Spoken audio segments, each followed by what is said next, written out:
Përshëndetje të nderuar shikues, do të jemi së bashku në edicionin informativ të orës 17 këtu në Blu Televizion.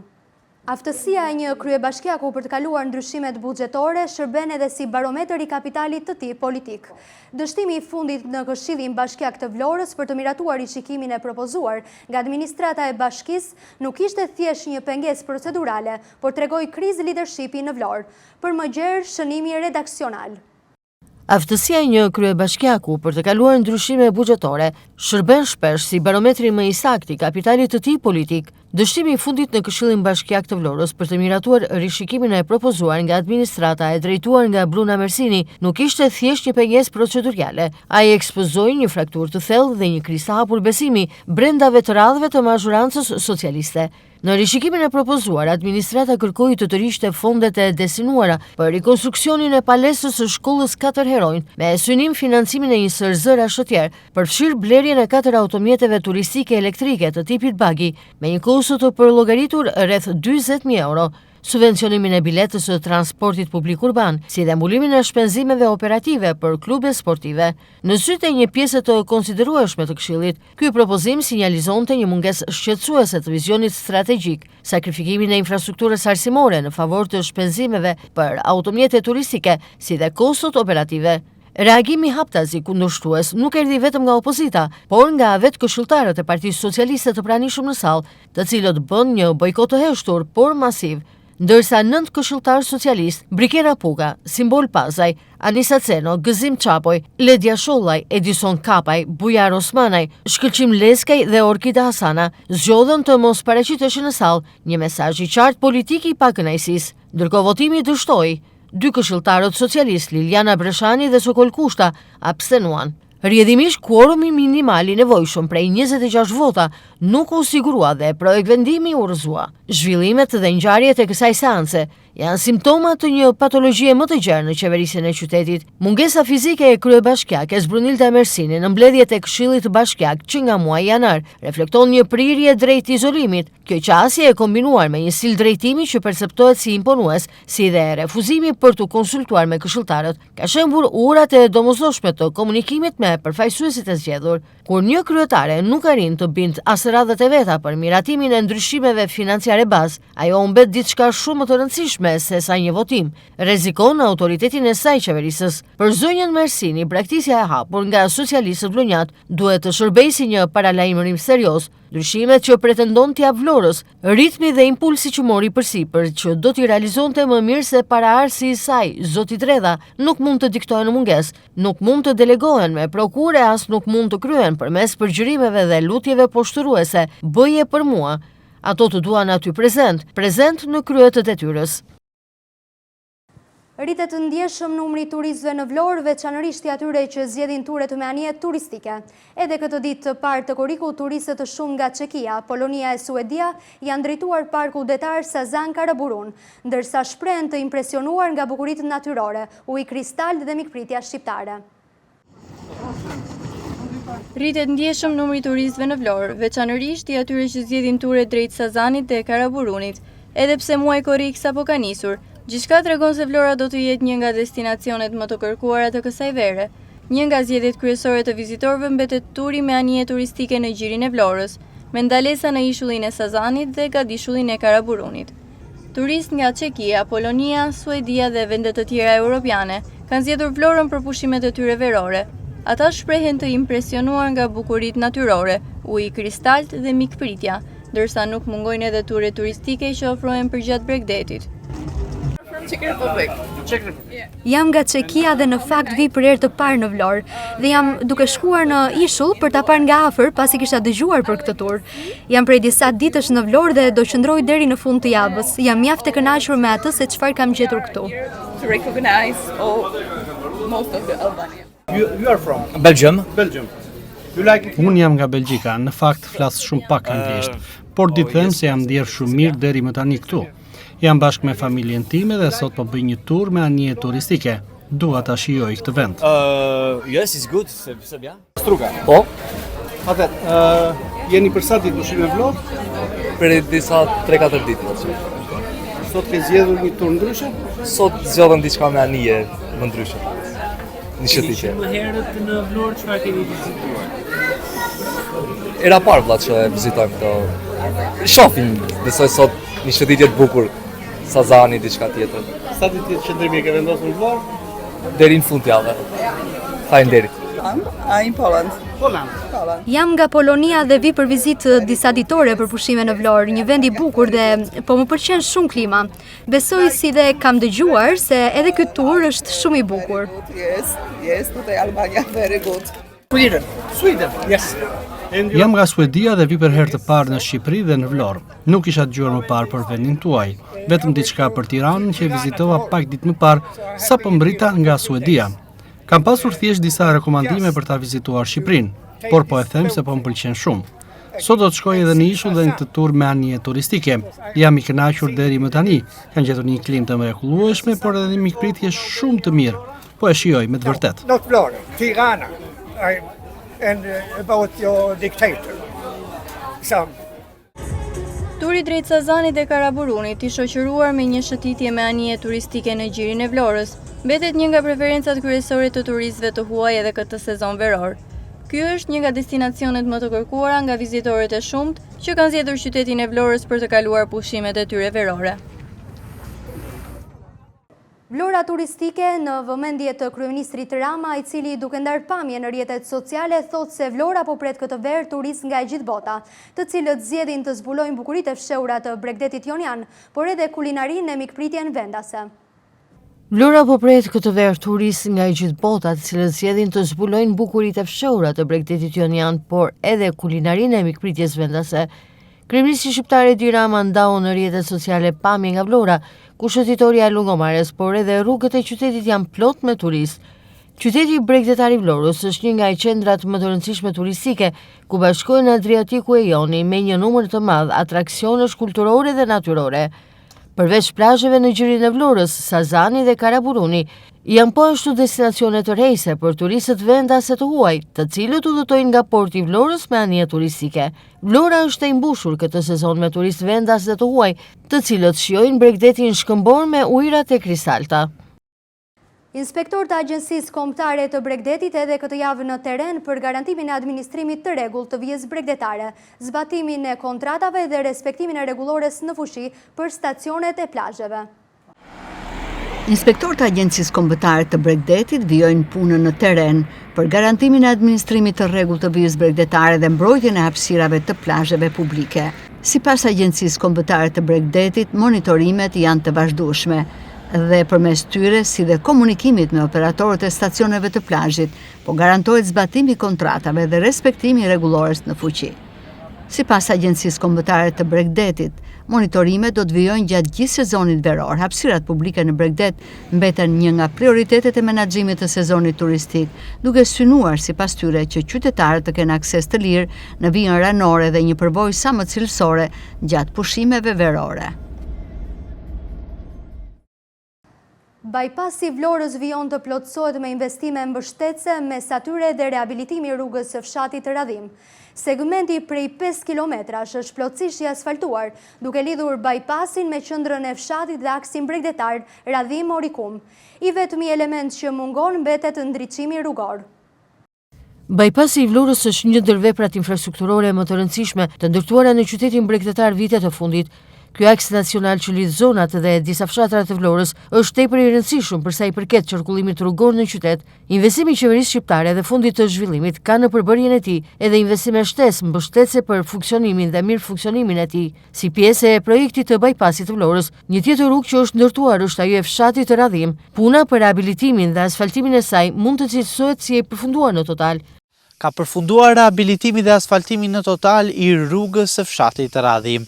Një investim dhe një projekt ky i cili vjen në kuadër të realizimit të bypassit të Vlorës dhe lidhjes së këtij të fundit me fshatrat e qytetit bregdetar, por edhe me rrugën e Bregut, duke krijuar kështu më tepër mundësi kalimi për gjithë qytetarët të pushues vendas dhe të huaj, veçanërisht në sezonin veror.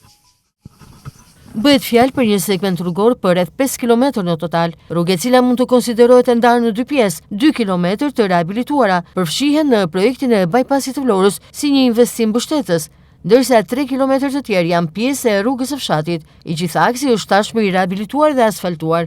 Më parë, fshati Radhim ka patur një rrugë mes gropave dhe plurit e cila nuk lidhej me bypassin, për shkak se dalja e saj në këtë vepër madhore ishte bllokuar. Ndërsa tashmë kemi një aks rrugor që nga bypassi kalon në qendër të fshatit për të përfunduar në aksin Bregdetar Radhim-Orikum që lidhet me Bregdetin. Projekti i përfunduar i rrugës është i shoqëruar edhe me vendosjen e të gjithë sinjalistikës së posaçme, horizontale si dhe vertikale. Aksi është pajisur po ashtu edhe me barierat anësore, ndërsa në këtë investim mungon ndriçimi rrugor që nuk ka informacion nëse do të vendoset ose jo në vijimsi. Ndryshojmë temën e informacionit. Presidenti Bajram Begaj ka dekretuar ligjin për amnistin, e cila u kalua më 18 qershor nga parlamenti me 84 vota pro. Tashmë ligji ka marrë dritën jeshile nga Kryeushtetit. Nga kjo amnisti penale u përjashtuan të gjithë subjektet e SPAK, të cilët nuk përfitojnë asgjë nga ky vendim i ri. Presidenti Bajram Begaj dekreton ligjin e amnistisë e cila u kalua më 18 qershor nga parlamenti me 84 vota pro. Tashmë në dritën jeshile nga kreu i shtetit, ky ligj hyn në fuqi 15 ditë pas votimit në fletorin zyrtare. Me 84 vota pro të deputetëve të mazhorancës, 1335 të dënuar me vendim të formës së prerë deri më 31 maj të 2026-s morën lajmin e mirë për faljen dhe lirimin e tyre të menjëhershëm ose uljen e dënimit për vepra penale që përfshin kjo amnisti. 81 vota pro erdhën nga Partia Socialiste, ndërsa 3 vota nga Partia Social-Demokrate. Partia Demokratike dhe opozita në tërësi bojkotuan seancën dhe votimin. Në ditët e fundit, para miratimit, Ministria e Drejtësisë zgjeroi amnistin penale duke shtyr afatin e përfituesve nga 31 dhjetori 2025-s në 31 maj të 2026-s. Me këtë shtyrje nga amnistia penale përfitojnë lirim të parakohshëm jo vetëm ata që kanë marrë një dënim të formës së prerë brenda vitit 2025, por përfshihen po ashtu edhe ata të cilët janë dënuar me formë të prerë deri më 31 maj të 2026-s, sipas kategorive të veprave penale të përfshira në amnisti. Në total përfitojnë 1335 të dënuar në Shqipëri, nga të cilët 466 lirohen menjëherë, mes së cilëve 11 gra dhe 1 imitur, dhe ulet dënimi 868 të tjerëve të dënuar, nga të cilët 8 gra dhe 2 të mitur. Nga kjo amnisti penale u përjashtuan të gjithë subjektet e SPAK, të cilët nuk përfitojnë asgjë nga ky vendim i ri. Dhënia e ndihmës së parë në kryqin e Kuq Vlorë ka nisur trajnimet për një aftësi etike që sipas drejtueses Rozeta Rapi mund të shpëtojë jetë në raste aksidentesh apo emergjencash. Në kryqin e Kuq të Vlorës zhvillohet kursi për trajnimin e shumë personave për të dhënë ndihmën e parë. Rozeta Rapi, drejtuese e kryqit të Kuq të Vlorës, thotë se ndihma e parë është tepër e rëndësishme në shumë raste. Sipas Rapit, të dish të japësh ndihmën e parë në raste emergjencash, aksidente apo ngjarje të ndryshme ti shpëton një jetë. Po gjithashtu sipas Rozeta Rapit, mësimi i ndihmës së parë është kriteri kryesor për marrjen e lejes së drejtimit të automjetit. Drejtuesja e kryqit të Kuq ka edhe një apel drejtuar qytetarëve të vinë të mësojnë procesin e ndihmës së parë, pasi në shumë raste mësimi i saj është i vlefshëm duke shpëtuar jetë. Ndihma e parë është shumë e rëndësishme në momentin që ne gjendemi në situatë të vështirë. Në një situatë aksidenti, në një situatë që një gjendje lipotimia apo gjendje të fiktit, sidomos gjatë temperaturave të larta. Të kesh informacion shëndetësor, sigurisht minimal, dhe ti të ndërhysh të ndihmosh një person, i shpëton jetën. Sigurisht, duke ditur dhe duke qenë i aftë ta bësh dhënien e ndihmës së parë. Nuk bën dëm, është një nga kushtet për të marrë edhe patentën drejtimin, lejen e drejtimit për makina, por të mëson, dhe unë i ftoj të gjithë njerëzit, edhe ata që nuk marrin patentën ose që e kanë patentën, dhe ata pranë zyrave të kryqit të Kuq zhvillojnë kurse gjatë gjithë javës, mund të vinë ta dëgjojnë, zyrat janë të hapura, njerëzit janë të lirë vinë ta dëgjojnë, dhe është një nga projektet më të rëndësishme të kryqit të Kuq. Nuk mungesa e informacionit bën që njerëzit mos të dinë të japin ndihmën e parë dhe të shpëtojnë jetë, sadopak ose aq sa kanë mundësi. Rapi tregon se fatkeqësisht interesimi të rinjve për të mësuar dhënien e ndihmës së parë është shumë i ulët, ndërsa sipas saj të rinjt vinë dhe mësojnë ndihmën e parë vetëm për të plotësuar kriterin për marrjen e lejes së drejtimit të automjetit. Përgjatë procesit të mësimit të ndihmës së parë, të gjithë ata që duhet pajisen me leje drejtimi, Rozeta Rapi thotë se janë të vëmendshëm dhe e ndjekin kursin me interes. Drejtuesja e kryqit të Kuq të Vlorës e mbyll fjalën e saj me një thirrje drejtuar të gjithë të rinjve, por edhe qytetarëve vlonjat. Shumë pak. shumë pak. Nuk është se i step, është çështje kohe, është çështje informacioni, ndoshta e kanë, ndoshta nuk e dim fare, ndoshta edhe për këtë gjë, si të ta shpjegoj si. Pra, çdo i ri vjen vetëm në çështje. Po, marrin patentën, po. Ja, mund ta shikoni dhe sallën që po zhvillohen kurse tani momentalisht. Ndërsa në momentin që le të themi merret patenta, interesi i tyre për dëgjuar është i lartë. Po, janë në sallë që dëgjojnë, kemi instruktorët që japin mësim dhe që e ndjekin zhvillimin e kursit. Unë në radhë të parë do t'i bëja thirrje të rinjve për të dhuruar gjak, sepse nuk dëmton shëndetin, absolutisht, përveç se rinovon atë dhe nuk sjell probleme shëndetësore. Absolutisht dhurimi i gjakut, kur jemi në kushte të mira shëndetësore, flasim. Dhe e dyta, njerëzit duhet të ndihmojnë njëri tjetrin. Jemi në kushte që secili është bërë individualist dhe secili shikon punën e vet, po ndërkohë që kur shikon një person të moshuar që nuk dihet mirë mund ta ndihmosh, patjetër ai sa ke informacion për mos të ndërhyrë dhe më tepër mos të prishur punë dhe për mos të bërë, është shumë e rëndësishme. Edhe dhurimi i gjakut që është nga projektet më të rëndësishme dhe që siç e thash nuk blihet në farmaci dhe nuk e gjen dhe në gjatë jetës ne mund të gjendemi në situata të tilla që të kemi nevojë për dhurim gjaku, në mos për vete për familjarët tanë dhe situata është e tillë. Dhe pastaj dhe dhënia ndihmës së parë është shumë e rëndësishme. Përgjatë jetës, individ të saktuar përballen në situata të vështira, ku duhet të japin ndihmën e parë, por mungesa e informacionit dhe dijeve bëjnë që ata të mos e dinë se si të veprojnë me saktësi. Trajnimi për dhënien e ndihmës së parë përgatit këta të fundit për të përballuar të tilla situata emergjente dhe jetike, për të ditur se si të veprojnë duke shpëtuar jetë njerëzish. Temperaturat e larta në Vlorë janë shtuar rastet e pickimit nga insektet dhe kafshimit nga zvaranikët. Sipas mjekut të urgjencës Llambi Subashi, vetëm gjatë muajit qershor në urgjencën e Spitalit Rajonal të Vlorës janë regjistruar më shumë se 20 raste të tilla. Rritja e temperaturave ka sjellë dështimin e rasteve të pickimeve nga insektet dhe kafshimeve nga zvaranikët. Vetëm gjatë muajit qershor, në urgjencën e Spitalit Rajonal të Vlorës janë regjistruar më shumë se 20 raste të tilla. Mjeku i urgjencës Llambi Subashi konfirmon se stina e verës mbetet periudha më problematike për shkak të temperaturave të larta, të cilat favorizojnë praninë e insekteve dhe zvaranikëve. Në Bear fillojnë edhe problemet e pickimeve dhe të alergjive të ndryshme. Zakonisht nga insektet, nga bletët, nga arzat, nga merimanga, nga gjapërinjt, gjithashtu edhe nga ato të detit, të me thënë me peshku vrahi që thonë në gjuhën e popullit, nga riqnat që ka filluar të ashi në mal nga baktit. Rastet gjithmonë shtojnë në këtë periudhë, por të gjitha rastet që kemi pasur janë stabilizuar, janë observuar gjatë në spital për 24 orë, 48 orë si pas rastit, dhe kanë dalë të qetësuar dhe të stabilizuar.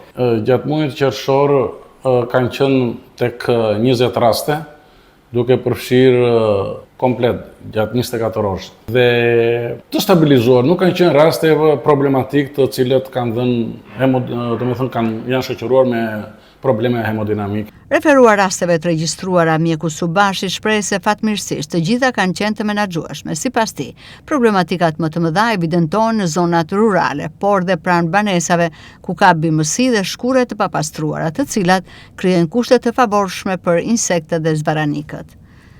Gjithmonë në vendet rurale dhe sidomos janë në male ndodh, por kanë filluar të zbresë edhe më poshtë. Pse? Sepse nuk bëhet pastrimi i ullishteve, nuk bëhet pastrimi i ambienteve rreth shtëpisë dhe prandaj dhe gjithmonë zvaranikët afrohen gjithmonë sa më afër për të ushqyer më shumë dhe për të pirë ujë edhe kështu. Në rastet e parë duhet të drejtohen urgjencës apo jo?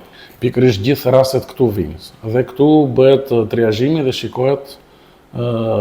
shikohen rastet imtësisht dhe pyeten mirë të sëmurët ose pacientët për çfarë lloji gjapëri ka qenë që ka kafshuar, se gjithmonë themi për kafshim gjapërinj, jo pickim, pickojnë bletët, pickojnë insektet, edhe koha nga momenti i kafshimit nga gjapëri ose pickimit nga bletët ose insektet e ndryshme. Edhe periudha në vijim pritet të mbetet problematike sa i përket pickimeve dhe kafshimeve nga insektet apo zvaranikët. Bluzat e bardha u bëjnë thirrje qytetarëve të tregojnë kujdes maksimal dhe në rast pickimi ose kafshimi t'i drejtohen sa më shpejt urgjencës së spitalit për të marrë ndihmën e nevojshme mjekësore. Policia e shtetit ka zyrtarizuar këtë të mërkur një sër ndryshimesh dhe emërimesh të reja në strukturat drejtuese, si në nivel qendror ashtu edhe në drejtoritë vendore të policisë. Ndryshimet kanë prekur edhe drejtorinë vendore të policisë Vlorë, kryesisht në drejtimin e komisariateve të Qarkut. Policia e shtetit ka zyrtarizuar këtë të mërkur ndryshimet e reja në strukturat drejtuese të saj, ndërkohë që këto ndryshime kanë prekur edhe drejtorinë vendore të policisë së Qarkut të Vlorës. Kështu Felix Hoda është emëruar të shmë shefi komisariatit të Sarandës, ndërsa Vendimi Mera i shefi komisariatit të Delvinës. Këto ndryshime vijnë edhe në kuadër të rikonstruktimit të strukturave në drejtoritë vendore të policisë së Qarkut të Vlorës, ndërkohë burime nga policia e Vlorës bëjnë me dije se ndryshime ka patur edhe në struktura të tjera drejtuese, kryesisht në zonat bregdetare. Ndërkohë mësohet se referuar pikërisht të komisariatit të policisë së Sarandës, tashmë Hoda është emëruar zyrtarisht pas ndryshimeve të shumta dhe pas aksionit të nisur edhe nga AMP-ja e policisë së shtetit rreth problematikave të shfaqura në komisariatin e policisë së Sarandës. Policia e shtetit ka zyrtarizuar këtë të martë një sër ndryshimesh dhe emërimesh të reja në strukturat drejtuese, si në nivel qendror ashtu edhe në drejtoritë vendore të policisë. Ndryshimet kanë prekur edhe drejtorinë vendore të policisë Vlorë, kryesisht në drejtimin e komisariateve të Qarkut.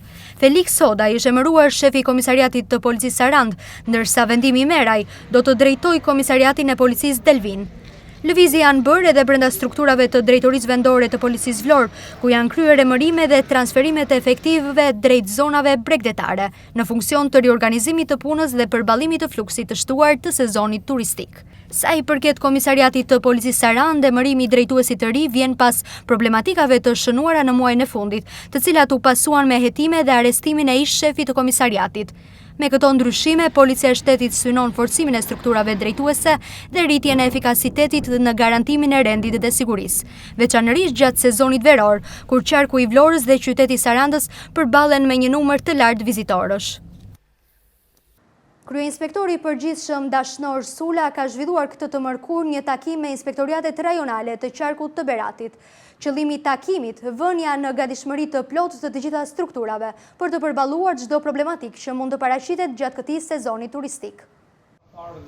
Kryeinspektori i përgjithshëm Dashnor Sula ka zhvilluar paraditën e sotme një takim me të gjitha inspektoriatet rajonale të Qarkut të Beratit, siç janë Inspektoriati i Mbrojtjes së Territorit, ISHMP-ja, AKU-ja e të tjerë. Qëllimi i takimit vënia në gatishmëri të plotë të gjitha këtyre strukturave për të përballuar çdo problematikë që mund të paraqitet. Sula theksoi se një rol të rëndësishëm gjatë këtij sezoni do të luajë Autoriteti Kombëtar i Ushqimit, e cila duhet të shtojë kontrollet me qëllim garantimin e sigurisë së plotë ushqimore në çdo restorant, bujtinë apo ambiente ku shërbehet ushqim. Inspektoriati i Higjienës dhe ai i Shëndetësisë duhet të jetë gati për të shmangur problematikat që prej vitesh janë shkaktuar nga ndotja e lumit osum dhe jo vetëm. Inspektoratet rajonale të Beratit do të duhet të jenë në gatishmëri për çfarë do lloj situate, duke pasur parasysh që Berati është një ndër qytetet pa një peshë specifike, do të thoshë të konsiderueshme të gjithë turizmit në Shqipëri, dhe që Berati është ndoshta i vetmi qytet që ka një turizëm 12 mujor, por kuptohet që edhe në periudhën e verës 4 vishohet apo 5 vishohet numri i turistëve në qytetin e Beratit, në gjithë qarkun e Beratit, që do të thotë që edhe problematikat janë më të mëdha dhe që do duhet që dhe inspektoratet, do mos AKU-ja, kemi parasysh veterinaria apo dhe të bidheve, do duhet të jenë jashtëzakonisht të kujdesshëm për të bërë të mundur parandalimit e çfarë do lloj problematika me të vërtetë qëllim që të krijohen sa kushte sa më komode për të gjithë furnizimin, zyjen e turizmit për turistët dhe për mbarvajtjen e turizmit në të gjithë qarkun e Beratit. Bashkimi Evropian janë shumë interesuar që shtetet e tyre të marrin shërbime maksimal do duhet që AKU-ja të jetë jashtëzakonisht e vëmendshme, që mos të ndodhi asnjë lloj problematike, duke pasur parasysh temperaturat e larta në periudhën e verës, që do të thotë që AKU-ja do duhet që të ketë një numër të shtuar të kontrollave për paradalimin, që mos krijohen situata të vështira në për restorante, në për hotele, në për kujtina, në për agroturizme, edhe në vendet e tjera. E njëjtën gjë do të shtoja edhe për inspektoratin shëndetësor, që do duhet të jetë shumë kujdesshëm që të paradalojë pikërisht këto problematika. Një problematikë tjetër që kemi në qarkun e Beradit ka të bëjë dhe me mjedisin, me ndotjen dhe sidomos është numri i famshëm i Osumit, në ndotjen nga subjekte të papërgjithshme, në ndotjen e lumit të Osumit, që dihet që lumi i Osumit shërben për të subjektet vijojnë punën, zoti kryeinspektor. Sigurisht subjektet do të vazhdojnë punën, do të ushtrojnë funksionin ekonomik të tyre, por brenda të gjithë rregullave, të cilat do duhet në mbrojtjen e mjedisit dhe që mos ndotet mjedisi.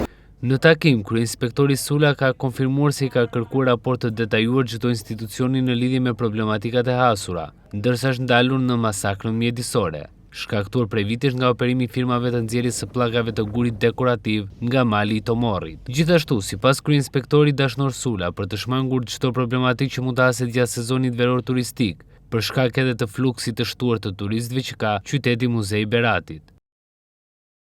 Vijoj me lajme nga bota. Fondi i Kombeve të Bashkuara për Fëmijët thotë se fëmijët po përdorin teknologjitë e inteligjencës artificiale me ritme më shumë se 3 herë më të shpejta se të rriturit. Sipas UNICEF, inteligjenca artificiale po formëson fëmijërinë në mbar botën, për mirë dhe për keq. Fondi i Kombeve të Bashkuara për Fëmijët ka dhënë alarmin se fëmijët po përdorin teknologjitë e inteligjencës artificiale me ritme më shumë se 3 herë më të shpejta se të rriturit, duke u bazuar në të dhëna të reja nga 10 vende. Inteligjenca artificiale është këtu, ajo është një pjesë në rritje e jetës së të gjithëve, e tashmë po formëson fëmijërinë në mbar botën për mirë dhe për keq, tha UNICEF në një deklaratë zyrtare përpara dialogut të parë global mbi qeverisjen e inteligjencës artificiale. Agjencia vlerësoi se të paktën 20 milion fëmijë kanë përdorur inteligjencën artificiale, ndërsa mbi 2 milion të tjerë ose 1 në 10 kanë thënë se i drejtohen asaj për këshilla për gjërat që i shqetësojnë. Rreth 13 milion fëmijë kanë thënë se përdorin inteligjencën artificiale për të mbështetur mësimin dhe detyrat e shtëpisë. Fëmijët janë më të ekspozuar ndaj sistemeve të inteligjencës artificiale, përfshirë mënyrën se si ato janë dizenjuar, modelet e tyre të biznesit e si përdoren të dhënat e tyre, por kanë shumë pak fuqi për t'i shmangur ato ose sfiduar, thuhet në deklaratë, duke shtuar se fëmijët i ndjejnë të parët efektet e mungesës së qeverisjes së duhur dhe të jetojnë më gjatë me pasojat. UNICEF tha se 1/3 e fëmijëve në 10 vendet e anketuara kanë shprehur shqetësimin se inteligjenca artificiale mund të përdoret për mashtrime dhe dezinformim, ndërsa 1/4 kanë patur frikë se imazhet apo videot e tyre mund të manipulohen në forma seksuale të re me deepfake. Shumë sisteme po u arrin fëmijëve pa masa mbrojtëse, sigurie. Në dukje është një mendim i mëvonshëm, tha agjencia. UNICEF u bëri thirrje qeverie, sektorit privat dhe partnerëve që të përfshin të drejtat e fëmijëve në qeverisjen globale të inteligjencës artificiale, duke përfshirë investime në kërkime për rreziqet e kësaj inteligjence për fëmijët, forcimin e ligjeve kundër shfrytëzimit seksual të mundësuar nga inteligjenca artificiale, sigurimin e dizajnit të sigurt dhe transparent, rritjen e njohurive digjitale si dhe ngushtimin e hendekut digjital. Ky është një moment vendimtar. Zgjedhjet që bëhen tani për inteligjencën artificiale do të formësojnë sigurinë, privatësinë, mirëqenien dhe mundësitë e barabarta të fëmijëve për dekadat me radhë, tha UNICEF. Kemi mbërritur kështu në fund këtij edicioni informativ. Ju falenderojmë për vëmendjen dhe bashkë mirupafshim.